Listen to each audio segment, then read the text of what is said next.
I'm Rachel Simmons, 34 years old, and 3 years ago, my sister stood on stage at a luxury real estate event and used my bankruptcy as an opening story for her speech.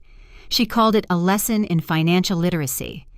What she didn't know was that I had already bought the penthouse she'd been dreaming about for years.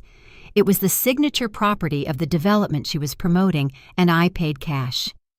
In less than 10 minutes, the story she'd been telling about me, about failure, about pity, would flip. Before the night was over, her most powerful anecdote would turn into her biggest mistake. Before I take you into that ballroom, drop a comment and tell me where you're listening from. And if you've ever had to quietly rebuild while someone else took credit for your story, hit like and subscribe. This one's for you. I grew up in a small Midwestern town where people didn't talk about success in terms of square footage or venture capital. My parents raised us to believe in honesty, humility, and showing up for people no matter what. We weren't poor, but we didn't have extras.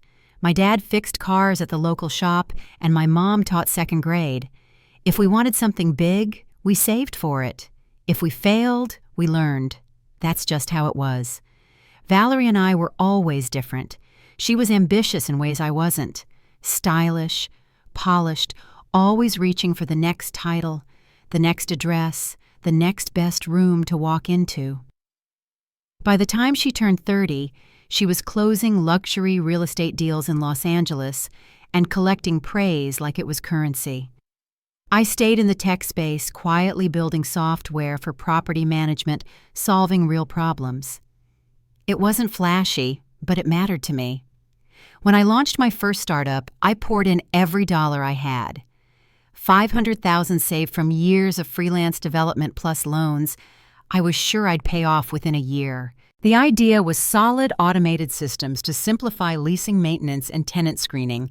But I was too late. A competitor beat us to market, and our biggest investor pulled out. Within months, everything collapsed. I filed for Chapter 7 at 29. Our parents tried to be supportive, but the dynamic shifted. Family dinners became quieter around me. Dad avoided career talk, and Mom checked if I was eating enough, like I'd forgotten how to take care of myself. Valerie showed up with expensive wine and comments that stung even when they were wrapped in sugar.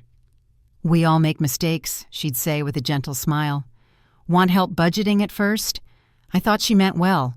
I didn't realize she'd started using my story as a marketing hook, telling strangers about her sister's failure to sell her version of success. And then came the invite, Valerie's biggest professional night yet. The Pinnacle launch, hosted at the Ritz-Carlton, with 200 of the city's top investors, developers, and media contacts in attendance. She was the face of the campaign. She'd even mentioned casually during Thanksgiving that she might use a personal story to make a point about smart investing. I accepted the invitation quietly. I already knew what she was going to say, and I already knew what she didn't, that the penthouse she'd wanted for 5 years, the one on her vision board, now belonged to me. It had been 3 years since I signed those bankruptcy papers. I was 29, sitting in a borrowed office chair in a strip mall legal clinic, staring down at a stack of documents that spelled out the end of everything I had built. My company, my savings, my future, I'd lost it all. The startup I believed in, the one I'd sunk $500,000 and every spare hour into, collapsed almost overnight. A bigger firm launched something similar 3 months before we went live. Our lead investor bailed. The debt snowballed. Within 6 months, I was walking to work, sleeping 5 hours a night, and sending out resumes I hoped no one would recognize. Valerie drove up that Sunday in her new Mercedes. I heard it before I saw it, the engine purring into our parents' driveway, like it belonged to a different world. She swept into the house in heels and a fitted coat holding my financial paperwork like evidence for trial. Mom had made a pot of coffee, and Dad sat stiffly at the table, silent. Valerie laid out my debts across the table, credit cards, bank loans, notices, and began explaining what she thought I needed to do. "You need structure," she said. "Someone to help you make smart choices going forward." She offered to manage my money until I could get back on my feet. I didn't say no exactly. I didn't say much at all. I felt like a patient on a gurney being talked over in a language I no longer spoke. At the time, I thought maybe she meant well. She called it family support. I didn't realize that meeting was the start of something else entirely, something she'd begin using at business mixers and client retreats. My sister's bankruptcy taught me so much, she would say. A reminder that even smart people can fail when they don't plan. I was no longer a person to her. I had become a lesson. The following year was a slow erosion of whatever dignity I had left. I stopped offering updates at family gatherings. There wasn't much to say. I rented a studio with no windows and chipped tile. I kept freelancing consulting here and there on back-end systems and real estate integrations. Some months were better than others. I clipped coupons. I answered calls from debt collectors in a whisper. Valerie, meanwhile, soared. She'd casually mention her latest commission while passing the mashed potatoes. 12 units closed. Just shy of 13 million, she'd say with a smile. Rachel, you still working with that one client out in Fremont? She never said it directly, but her tone always did.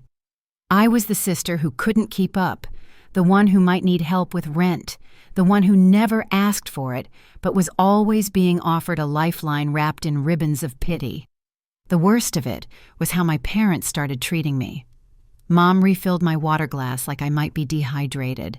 Dad avoided asking about work, focusing instead on weather and the price of gas. Every time I showed up, I felt like a faded version of myself, a cautionary shadow in Valerie's spotlight.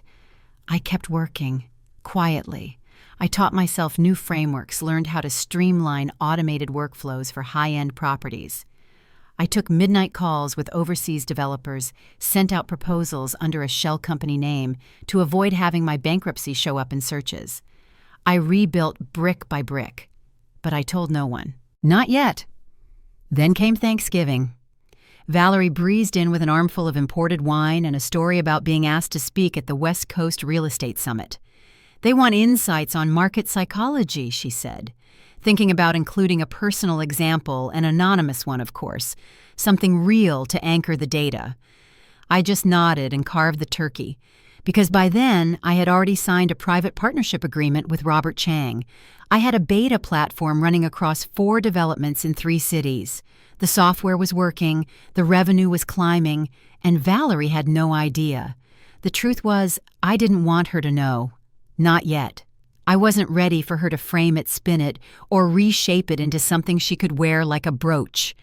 I needed it to grow in silence, uninterrupted, untouched by her version of the story. So I watched from the sidelines as she posted glossy event flyers and engagement stats on LinkedIn. Excited to unveil our luxury tower project soon, she wrote. Proud of the lessons I've learned, some of them close to home. She never used my name. She didn't have to. Anyone in our circle knew. When I got the first draft of her keynote presentation from Robert, I scrolled through it slowly. There it was, slide 14, the cost of poor planning, in bold letters followed by a photo of a redacted bankruptcy filing and a timeline of mounting debt. I recognized the structure, the dates, the phrasing.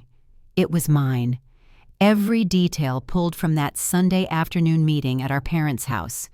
I sat with it for a long time. Then I made a call. Is Unit 501 still available? I asked Robert the next morning. The penthouse, he said, tapping through something on his end. Your sister's been inquiring about it for years. Gorgeous space. But no, she hasn't made a formal offer. I'll take it, I said. There was a pause. You're serious? Full cash close. Let's do it before the launch. That was 2 weeks before the event. The transfer cleared within 3 days. I signed the documents in a quiet corner office while Robert reviewed the final presentation with Valerie in the next room. She had no idea. I asked Robert to keep the purchase under wraps until the night of the launch. Not for spectacle, not even for revenge. I just wanted her to see it unfold in real time, what happens when you mistake silence for weakness. The ballroom was booked. The invitations were sent. Valerie had rehearsed her speech, planned every slide, every anecdote. Her spotlight was ready, and I was waiting in the back row. The room was exactly what you'd expect for a luxury launch.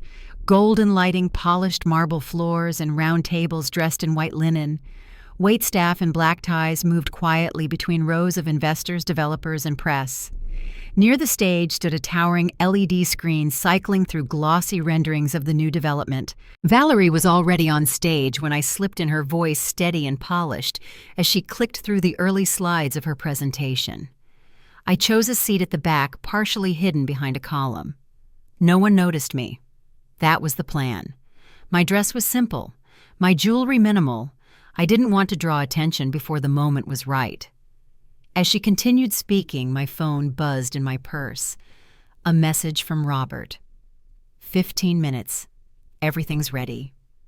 I glanced at the screen, then turned my focus back to the stage. Valerie was shifting into the personal section of her speech. I knew what was coming next. She paused for effect, then advanced to a new slide titled "The Cost of Poor Planning."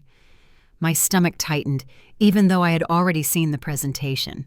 It still hit hard seeing pieces of my past displayed on a giant screen like a case study. Valerie stood tall in her navy blazer, one hand resting on the podium as she introduced her next story, a close-to-home example, she said. A few polite chuckles rose from the crowd. She clicked again. The screen behind her lit up with a redacted bankruptcy filing. It wasn't labeled with my name, but anyone who knew our family would recognize it. She was 30 and completely wiped out, Valerie said, pacing slowly across the stage.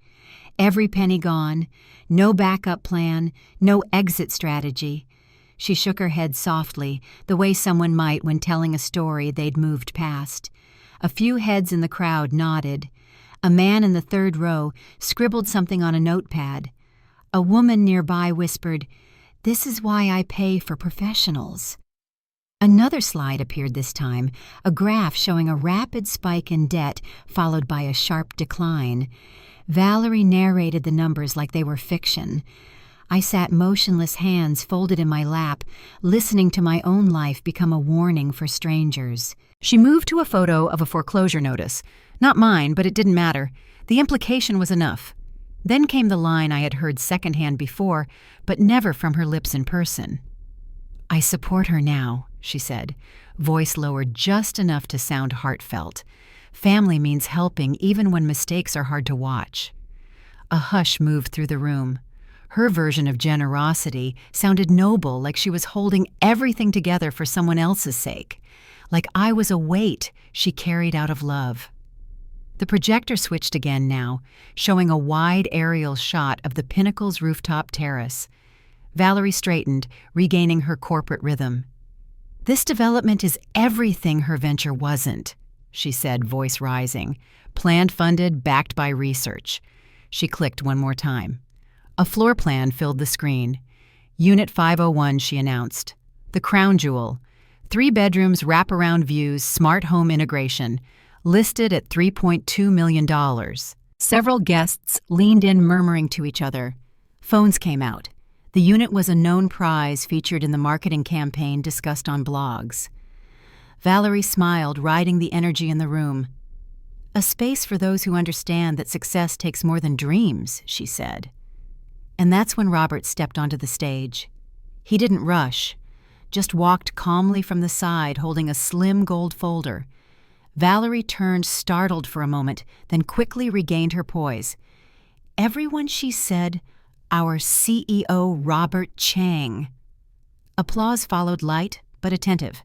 Robert greeted the crowd, thanked Valerie, then turned toward the mic. "I won't take long," he said, "but I do have a timely announcement." Valerie stood beside him, hands clasped lightly, nodding as if this had all been rehearsed. "I'm pleased to share that Unit 501, our signature penthouse, has been sold," Robert said. A few heads turned. Valerie's smile deepened. She looked proud, maybe even relieved. This was a big sale, exactly what she needed to bolster her pitch. $3.2 million, Robert continued. "Paid in full, cash close. Cleared 2 weeks ago." There was a stir in the audience. A transaction like that wasn't just rare, it was a statement. Valerie leaned toward the mic again. "That's fantastic news, a true validation of our vision." Robert nodded. The buyer asked to remain anonymous until tonight. In light of this evening's message on financial transformation and forward-thinking investments, she's agreed to be named. He paused. Yes, she. That's when Valerie's eyes started moving across the room. She glanced toward the front rows, first at Patricia, then Amanda, then another woman whose name I didn't catch. Her mind was working quickly, trying to guess who it could be. Robert continued speaking, drawing out the moment. This individual is not only a resident of the Pinnacle, he said, but also our newest technology partner. Her platform will be integrated into every unit. Valerie blinked. Her smile faltered. PropTech was a small world, and Robert's words narrowed the list fast. In fact, he went on her company has already generated over $2 million this year and secured contracts across multiple markets. From my spot behind the column, I could feel the shift in the air.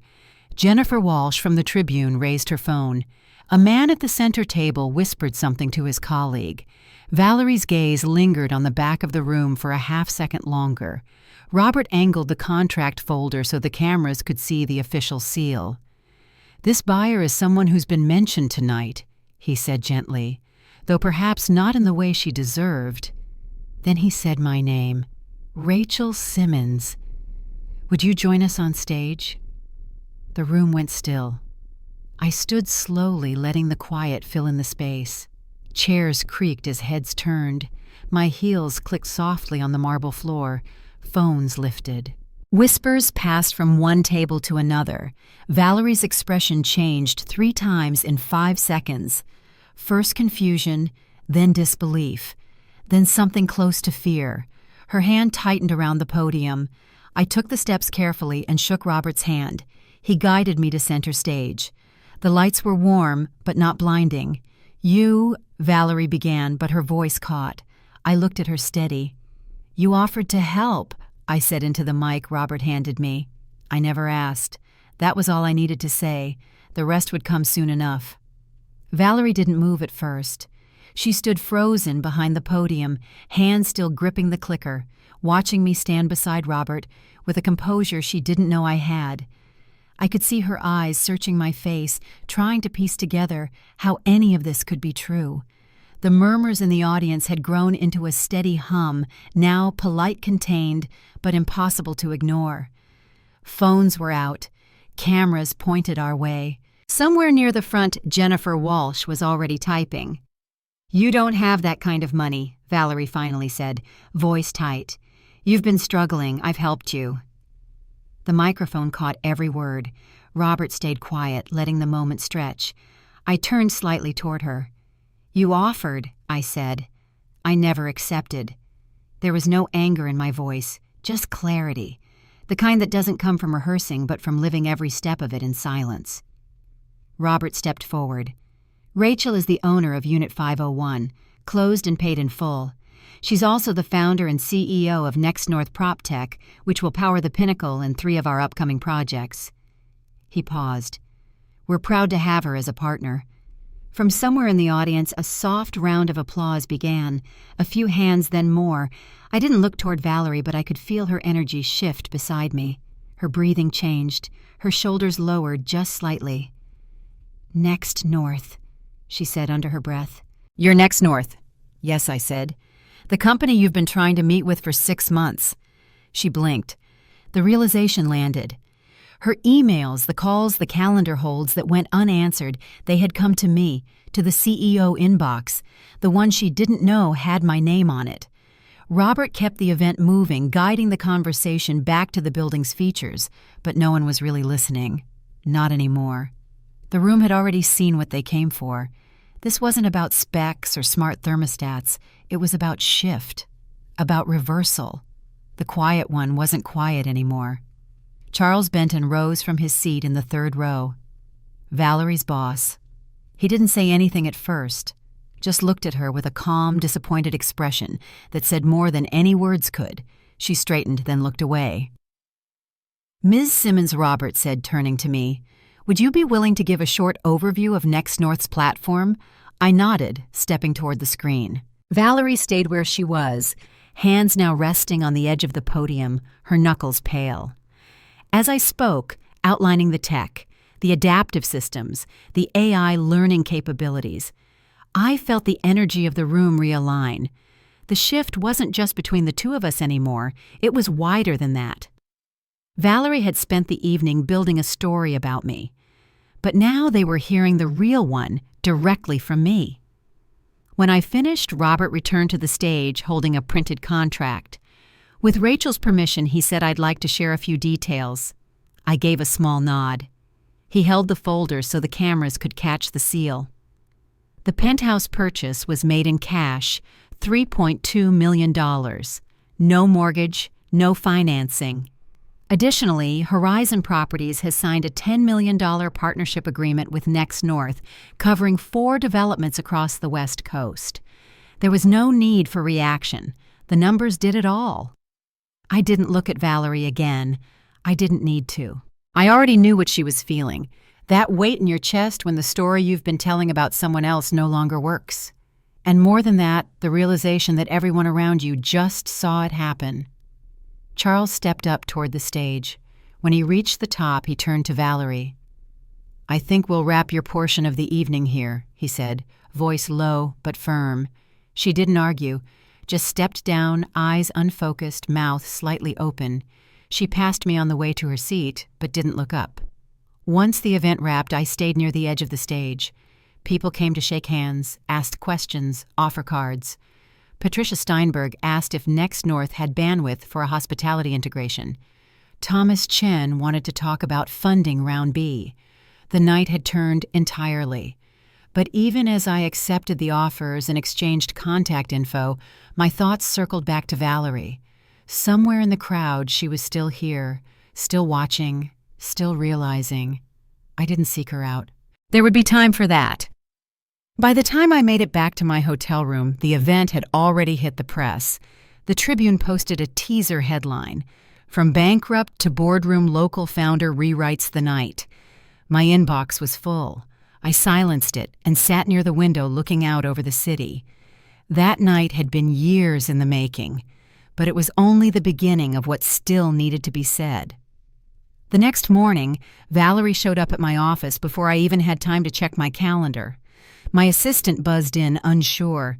"She says it's urgent," she whispered. I told her to send her in. Valerie walked in, holding her designer bag like a shield. She looked exactly the same as the night before, pressed, polished, precise, but her eyes gave it away. She hadn't slept. Her voice came before she even sat down. "You humiliated me," she said. "In front of everyone who matters. My boss, my clients, the press." I stayed quiet, giving her space to get it out. She sat down across from me and adjusted the hem of her skirt, even though it didn't need adjusting. I could see her trying to regain control. "You didn't tell me," she said, "about the company, about the penthouse, about any of it." I leaned back in my chair. "You didn't ask," I said calmly. "You were too busy telling everyone your version of my story." She flinched at that, then sat up straighter, switching tactics. "I was trying to help," she said. "You were drowning. You had no direction. I used your story because it was real. It made people listen." "No," I said. "You used it because it made you look wise. You made it part of your brand." Valerie stood walking over to the window. My office was on the 20th floor. It had a clean view of the skyline. She stared out at it like it might offer an answer. "Charles put me on probation this morning," she said. "He said I showed poor judgment, that using family as content without consent isn't leadership." I didn't respond. I let the silence settle. "3 of my clients reached out last night," she added. "They're reevaluating. Said it raised questions about my ethics." She turned back toward me. "You've ruined everything." I opened the folder on my desk and slid a document across to her. She didn't touch it at first. "What's this cease and desist?" I said. "From my legal team. You'll stop using my bankruptcy or any part of my story in your professional work. You'll remove the references from your site, your LinkedIn, your materials, everything." Her hands trembled slightly as she picked up the paper. She read the first few lines, then set it back down. "You're threatening your own sister." "I'm setting a boundary," I said. "One I should have set years ago." She didn't argue. Not really. The fight had gone out of her, replaced by something else. Something quieter. "My whole keynote catalog is built around it," she said. "My story about mentoring through failure, without it, I have nothing to speak from. Then build something new," I said. "Something real, not something borrowed." She sat down again, this time softer. The energy had shifted between us. Her shoulders slumped forward just a bit. "I don't know how to fail," she said quietly. "I've never had to. And I think I built everything around the idea that you were the broken one. I didn't say anything right away. That moment wasn't about me." She looked up, blinking quickly. "If I sign this, can we still be family?" "We can," I said, "but not the way we were. I'm not a lesson. I'm not your project. If we're sisters, we stand side by side, not one of us behind the other." She nodded, slowly, then picked up the pen and signed the document. Before she left, she paused at the door.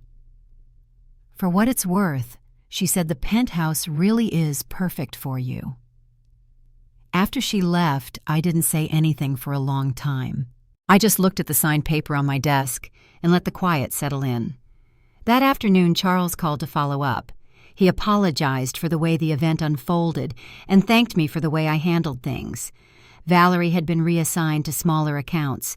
Her keynote slot at the real estate summit was canceled. I declined the offer to take her place. Instead, I recommended a woman I'd met at a local startup panel. She'd built her company from scratch after a factory layoff and had never stepped on anyone to do it. The story of the night spread quickly.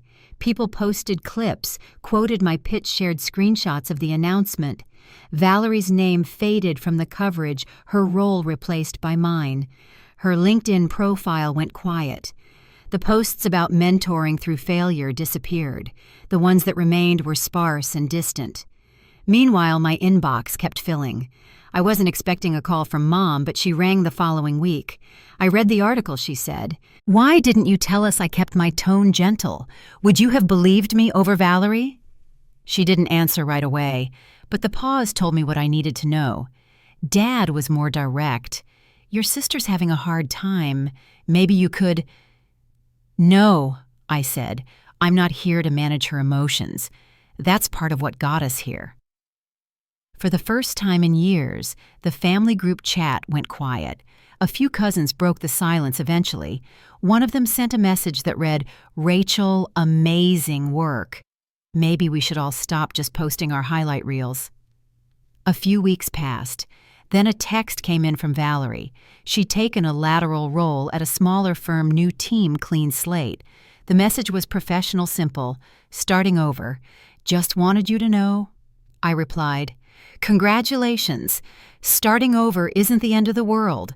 Sometimes it's exactly where we're meant to begin." 6 months after the launch event, everything had shifted. Next North had grown from a small operation with a handful of contractors to a company with over 50 employees and 3 regional offices. Our Series B funding round closed at a valuation of $45 million, exactly triple what Thomas Chen had estimated back in that crowded ballroom. The tech press picked up the story quickly, first local, then national. I was getting daily requests to speak at panels, podcasts, even a business school conference in Chicago. I turned down most of them. I wasn't interested in the spotlight. I wanted to build. Quietly, thoroughly. That had always been the plan. Valerie, I heard through family updates, had taken the job at a smaller real estate firm across town. No more marketing keynotes, no more flashy mentorship through failure narratives. She had stepped away from the speaker circuit entirely. Her new company wasn't as visible, but the people there respected her work ethic. She was rebuilding, differently this time. At Thanksgiving, we sat at opposite ends of our parents' table. The room felt more spacious than it used to, even though nothing physical had changed. Valerie complimented the wine I brought, never asked the price.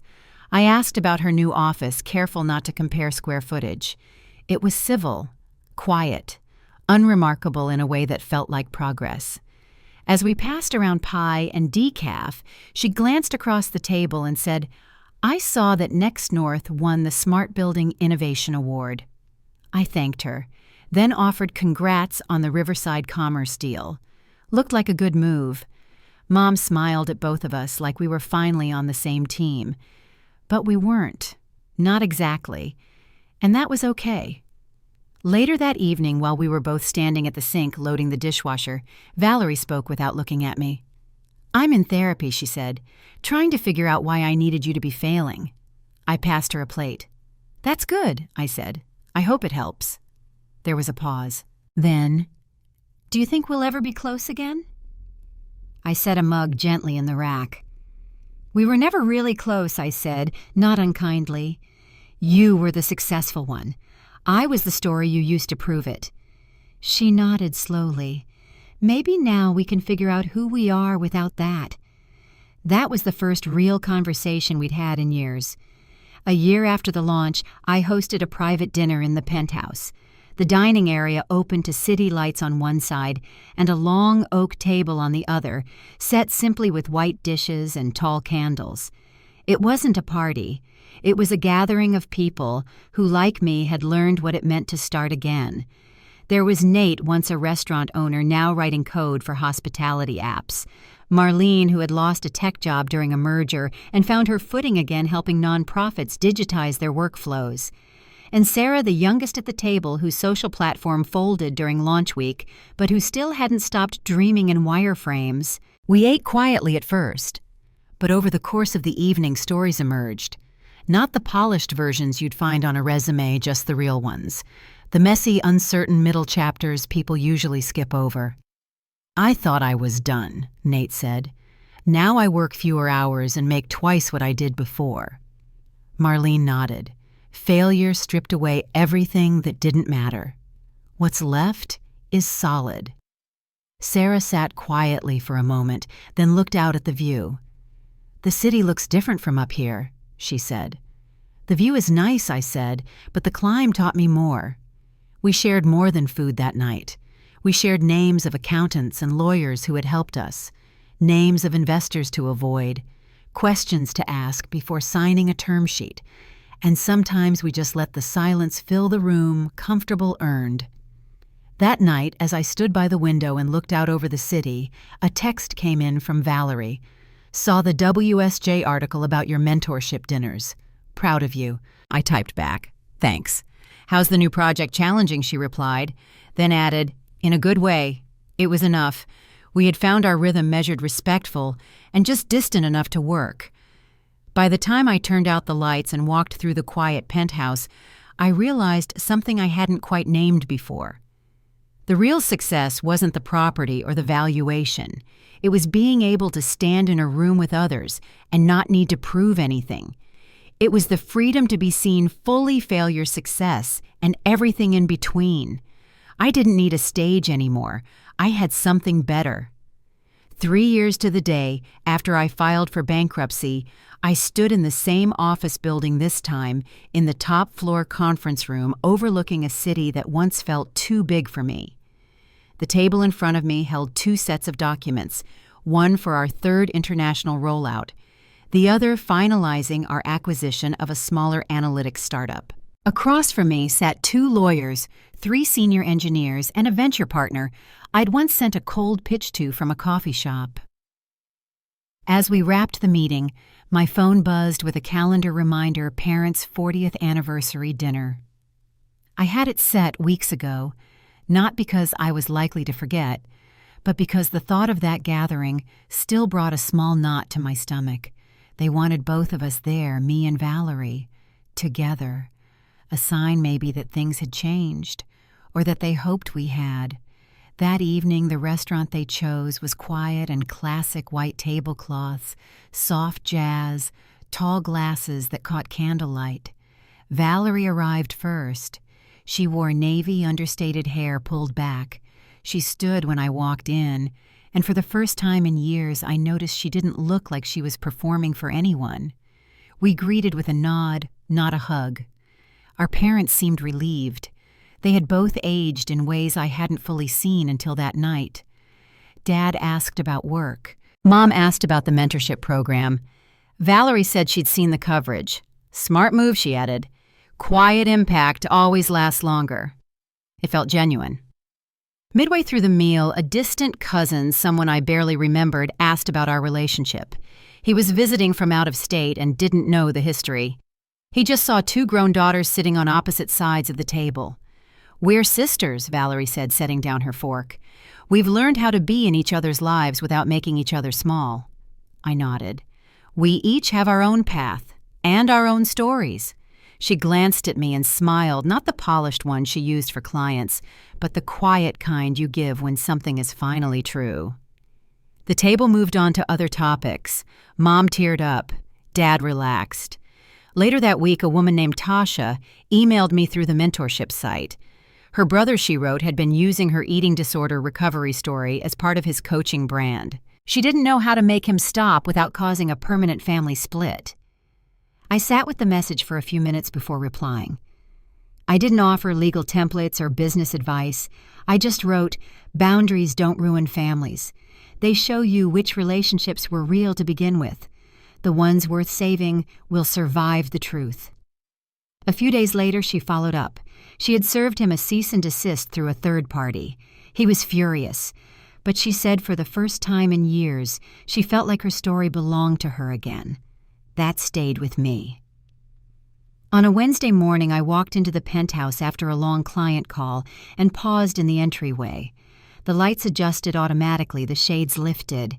The room felt warm, not because of the finishes or the view, but because it was mine now, entirely mine. I passed the hallway mirror and barely recognized the version of me who used to flinch at the word failure. That person still lived in me, but she no longer drove the car. She had made space for something steadier. At the dining table, a folder waited with notes for the next round of mentorship dinners. We were adding new cities, scaling slowly but intentionally. The founders we supported weren't polished, but they were resilient. And none of them used each other's stories to sell their own. A notification popped up on my phone. Valerie had made partner at her firm. It had taken her longer than she planned, and the journey hadn't gone the way she once scripted. But she had earned it. Fully. I sent flowers to her office. Just a card. No signature. She'd know who it was from. A week later, Next North's IPO went public. Valerie showed up at the bell ceremony. She clapped when we rang it. Not loudly, not for the camera, just enough for me to see her in the crowd smiling. Afterward, she pulled me aside. "This is yours," she said, "every bit of it." I didn't respond right away. But as she turned to go, I said, "You made partner. Congratulations." She nodded, then added, "No more borrowed stories." I believed her. The penthouse is quiet most evenings. I keep the windows open just enough to hear the city move underneath muffled traffic wind against glass, an occasional siren drifting between buildings. It doesn't feel like a trophy anymore. It feels like home. Some nights, I still work late at the dining table, same spot where I signed the Series B term sheet. Other nights, I host small dinners mostly for women rebuilding something. A business, a career, a sense of self. We don't talk about rock bottom. We talk about what we learned when no one was watching. Valerie and I still speak, but only when it matters. Holidays, family updates, an occasional forwarded article or quiet word of encouragement. We don't pretend to be closer than we are, but we're not competing anymore. That's its own kind of peace. Last month, our parents renewed their vows for their 40th anniversary. Valerie and I stood side by side during the toast. She kept it short. I added a memory about childhood road trips and long car games. It wasn't a performance. It was real, and that was enough. Looking back, the turning point wasn't the launch event or the announcement on stage. It was the morning Valerie sat in my office and signed that document. That's when I stopped being her supporting character. That's when I took the pen back and started writing my own story again. Success didn't come wrapped in a headline or evaluation. It came in quiet decisions, setting boundaries without apology, choosing truth over performance, building in silence until the results spoke louder than the assumptions ever did. I don't regret the bankruptcy. I don't resent the silence that followed. They taught me who I am when the spotlight is gone, what kind of strength I carry when no one else believes in it yet. The penthouse has great light in the mornings. I like to sit by the window with coffee and watch the city wake up. I think about the people still climbing, still rebuilding, still walking through the hard part. And I hope they know, the moment you stop letting someone else define your failure is the moment you begin your own return. Thanks for listening to my story. If any part of it reminded you of something you've lived or survived, I'd love to hear about it. And if you're still in the quiet part of your comeback, just know it counts. Every step does.